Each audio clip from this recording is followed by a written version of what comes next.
Estranjo. Everything starts with the creation of the world. God created the universe and everything in it, from the sky and earth to plants, animals, and finally humans. In Judaism and Christianity, it's said that God created the world in 6 days and rested on the 7th. In Islam, there's no mention of a rest day, but the world was created in 6 periods, which might mean much longer than a regular day. In all 3 religions, God created Adam from the earth. In the Quran, it says God made Adam from dark clay. In the Bible, both in Christianity and Judaism, it's also mentioned that Adam was made from the dust of the ground. Across all 3 faiths, Adam is the first human, the father of all people. God breathed life into Adam, making him alive. After creating Adam, God told him to take care of all the animals and plants and look after the Garden of Eden, paradise. Then we get to Eve. In Judaism and Christianity, it's said that God made Eve from one of Adam's ribs so she could be his companion. This idea is mostly believed by Christians and Jews. But in Islam, there's no direct mention of this. The Quran says that Eve was created from the same soul as Adam, but not necessarily from his rib. Adam and Eve lived in paradise, where everything was perfect. God let them eat from all the trees in the garden, but he warned them not to go near one specific tree, the tree of knowledge, also known as the forbidden tree. Here's where things differ a little. In Christianity and Judaism, it's called the tree of knowledge of good and evil. And God tells them if they eat from it, they'll know what's good and bad. In Islam, the story's a bit different. The Quran doesn't specify exactly what the tree's fruit was, just that Adam and Eve weren't supposed to approach it. Now comes the crucial part, when Satan steps in. In Christianity and Judaism, Satan appears as a serpent and convinces Eve to eat the forbidden fruit. Then Eve persuades Adam to eat it too. But in Islam, the story's a little different. The Quran says that Satan deceived both Adam and Eve directly, and they both decided to eat the fruit together. The big difference here is that Islam doesn't put all the blame on Eve, while in the other 2 faiths, Eve is seen as the one who started it all. After eating the forbidden fruit, Adam and Eve suddenly realized things they weren't supposed to. In Christianity and Judaism, they realized they were naked and felt shame. In Islam, the same feeling of shame is described.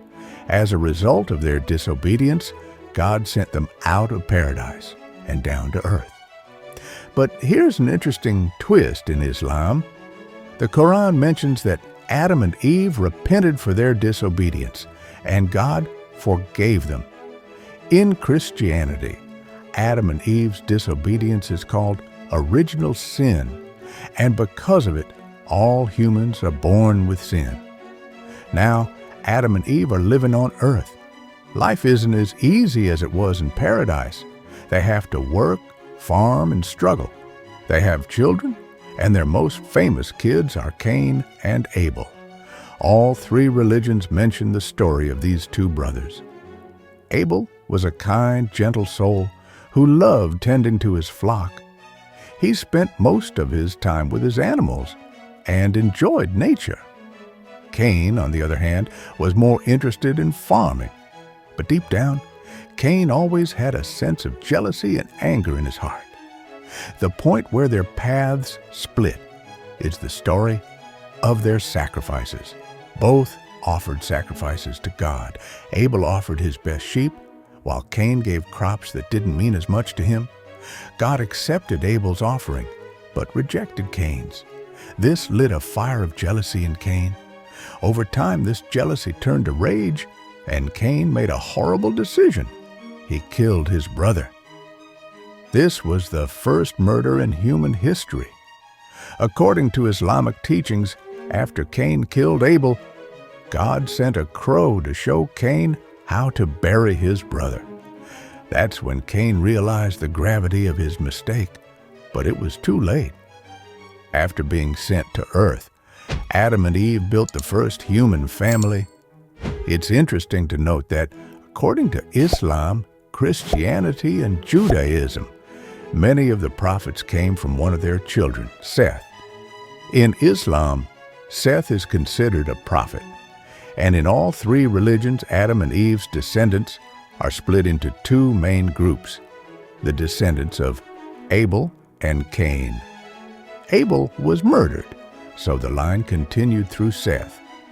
From their other children, Seth's line continued, and many prophets like Noah, Abraham, Moses, and even Prophet Muhammad, Pbauh, are said to come from his lineage.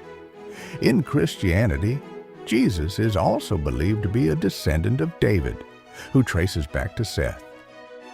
Finally, just like every other human, Adam and Eve passed away. In Islam and Judaism, it's said that Adam lived for about 960 years. Christianity doesn't give a specific age but agrees that Adam lived a long life.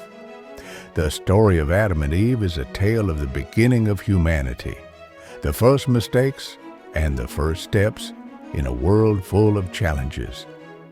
This story reminds us to always think carefully about our choices, and that even when we make mistakes, there's always a chance to turn back and repent.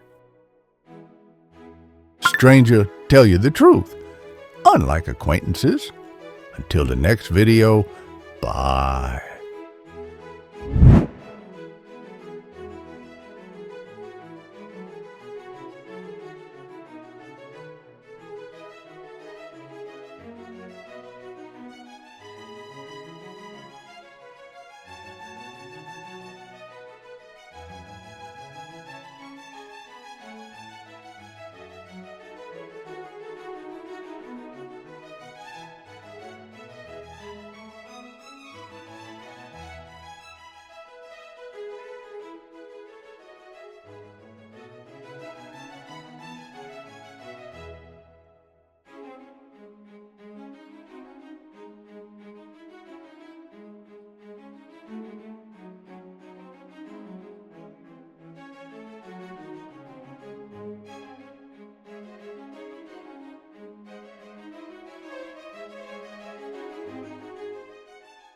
Mm-hmm.